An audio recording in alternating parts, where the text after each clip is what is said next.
Hello, hi. இந்த video வந்து லைஃப்லேயே வந்து மறந்து போகக்கூடாத ஒரு வீடியோ. ஸோ வந்து இப்போ வந்து இது இதில் சேனலில் இருக்கும்போது நமக்கு எப்போனாலும் இது அப்படி அந்த ஃபீல்லையே பார்க்கலாம்.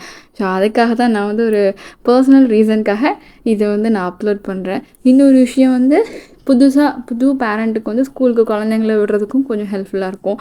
ஸோ நாங்கள் பாப்பா வந்து யூரோ கிட்ஸில் தான் சேர்த்துருக்கோம்.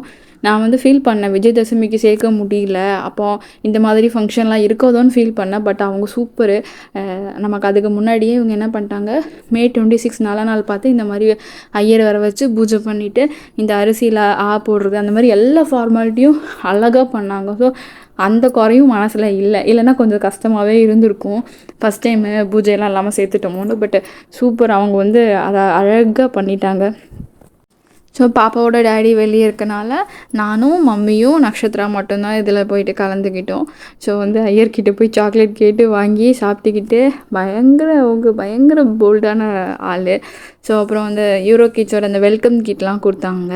அதெல்லாம் வாங்கிட்டு வீட்டுக்கு வந்துட்டா. நான் வந்து அந்த கிட்டை வந்து அவளுக்கு தெரியாமல் அப்படியே ஒழிச்சு வச்சுருந்தேன். ஆக்சுவலாக நேற்று ஈவினிங் தான் நானே அதை வந்து ஓப்பன் பண்ணி பார்க்குறேன். அதுக்கு முன்னாடி நான் ஒரு டைம் பார்த்துட்டேன். பட் இருந்தாலும் நேற்று தான் நான் பார்த்ததுலேருந்தே பேக்கை போட்டு சுற்ற ஆரம்பிச்சிட்டா.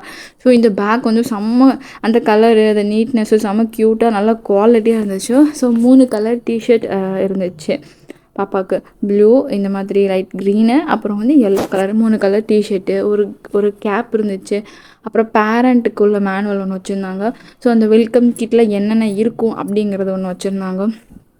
எல்லாமே குவாலிட்டி வைஸு அந்த கலரு எல்லாம் பார்க்குறதுக்கு பயங்கர க்யூட்டாக இருந்துச்சு. ஸோ எல்லாத்தையும் நான் எடுத்து பார்த்துட்டு இருந்தேன். பேக்கில் வந்து டேக் கூட வச்சுருந்தாங்க. ஸோ வந்து ஃபஸ்ட்டே எங்களுக்கு மெசேஜ் பண்ணிட்டாங்க. எல்லாமே சூப்பராக அவங்க முன்கூட்டியே நமக்கு க்ளீனாக நீட்டாக மெசேஜ் பண்ணிடுறாங்க. ஸோ பாப்பாவோட ஓப்பனிங் டே வந்து டைமிங் எப்போது, நம்ம என்ன கலர் அவங்களுக்கு அந்த டிஷர்ட் வியர் பண்ணணும், ஸ்நாக்ஸ் அந்த மாதிரி எடுத்துகிட்டு போகணும். ஸோ ஜங்க் ஃபுட்ஸ் எல்லாம் அவாய்ட் பண்ணிக்கோங்க அந்த மாதிரி. அப்புறம் பெர்மனன்ட் மார்க்கரில் வந்து எல்லாத்துலேயும் பேர் நோட் பண்ணிக்கோங்க அப்படின்னு சொல்லிட்டாங்க. ஸோ ஃபஸ்ட் டே வந்துட்டு நான் வந்து 3 முந்திரி, 3 பாதாம், ஒரு குட்டி மேங்கோ வந்து கட் பண்ணி வச்சுட்டேன். அப்புறம் டேட்ஸு, இது இவங்க தாத்தா இப்போ தான் பக்ரைன்லேருந்து எடுத்துகிட்டு வந்தார். ஸோ அந்த டேட்ஸும் சீட்ஸ் எடுத்து வச்சிட்டேன். அவள் டேட்ஸு சுத்தமாக சாப்பிடவே மாட்டாள். ஒரு டேட்ஸ் கூட அவள் இன்னும் சாப்பிடவே இல்லை. இதில் வேணால் அந்த முந்திரி பருப்பு சாப்பிடுவா, மேங்கோ கூட நீ கொஞ்சம் புளிப்பாக இருக்குது, என்ன பண்ணுறான்னு தெரியாது. மார்னிங் பிரேக்ஃபாஸ்ட்டும் சாப்பிடல. சரி ஓகே, 12 வந்த பிறகு பார்த்துக்க வேண்டியதான். இதெல்லாம் புதுசாக வாங்கின water can, snacks box. But அவங்க அது எல்லாத்தையுமே ஒரு 20 டேஸ்லேயே பழச ஆக்கிட்டாங்க. அப்புறம் வந்து ஒரு செட் ட்ரெஸ்ஸு வச்சு விட சொல்லியிருந்தாங்க ஃபஸ்ட் டேயில்.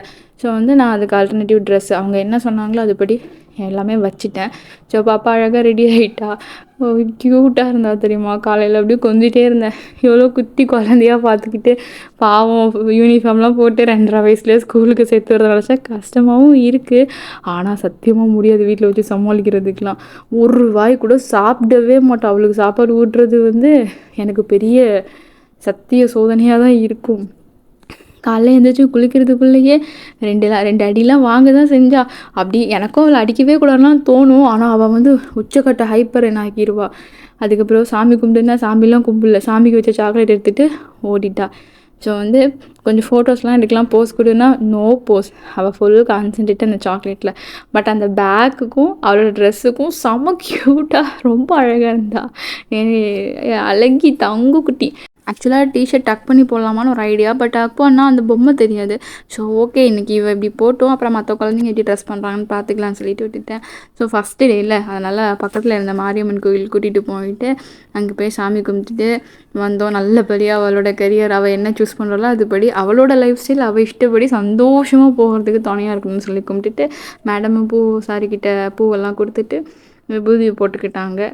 கொஞ்சம் கண்ணுக்குள்ளே போட்டுக்கிட்டா பாவம் போட்டுக்கிட்டு அதுக்கப்புறம் நாங்கள் ஸ்கூல்லேயே கிளம்பிட்டோம். ஸோ ஸ்கூலில் வந்து அப்படி என்ட்ரி ஆகும்போதே ஒரு பெரிய மிக்கி மவுஸ் நிறுத்தியிருந்தாங்க இந்த குழந்தைங்கள கரெக்ட் பண்ணுறதுக்காக. அப்புறம் அவங்கள அப்படியே கொஞ்சம் நேரம் பார்த்துட்டே இருந்தா. அப்புறம் உள்ளே போனோடனே அந்த கொஞ்சம் ஃபோட்டோ செக்ஷன்லாம் இருந்துச்சு, அதில் எல்லாமே பார்ட்டிசிபேட் பண்ணிட்டா. கேட்டுக்குள்ளே என்ட்ரி ஆகி அவங்க டீச்சர்ஸ் கை பிடிச்சோன்னு என்னை யாருன்னே மறந்துட்டா. ஒரு வார்த்தை கூட மம்மி போயிட்டு வரேன்னு சொல்லவே இல்லை. மற்ற குழந்தைங்களாம் அழுதாங்க. பரவாயில்ல, இவன் இப்படி தான் போன சம்மர் கிளாஸ்லேயும் பண்ணா. அடுத்த நாள் அழுது வரும் கூப்பிட்டா பார்ப்போம். ஸோ இன்றைக்கி ஒரு ஆர்வத்தில் அவங்க போயிட்டு எல்லா பர்ஃபார்மன்ஸும் அப்படியே ரொம்ப சமத்து அப்படிங்கிற மாதிரி ஒரு பர்ஃபார்மன்ஸை போட்டுக்கிட்டு அவங்க கை பிடிச்சிக்கிட்டு அப்படியே போயிட்டா. அப்புறம் அம்மாவுக்கு பாய் சொல்லிட்டு போகுது அப்படின்னு சொல்லி கூப்பிட்ட பிறகு பாய் சொல்லிக்கிட்டு நடந்து போனாள். அவள் நடந்து போகும்போது எதுக்கு ஏனே தெரியாமல் இப்படி இனம் புரியாமல் நின்று பார்த்துட்டே இருந்தேன். இன்னும் 1 மணி நேரம் 1.5 மணி நேரத்தில் வீட்டுக்கு வந்துடுவா. பட் இருந்தாலும் ரொம்ப கஷ்டமாக தான் இருந்துச்சு. Okay, anyway all the best Nakshatra. அப்புறம் மிக்கி மாக்ஸ் பாய் சொல்லிட்டு வீட்டுக்கு வந்துட்டேன்.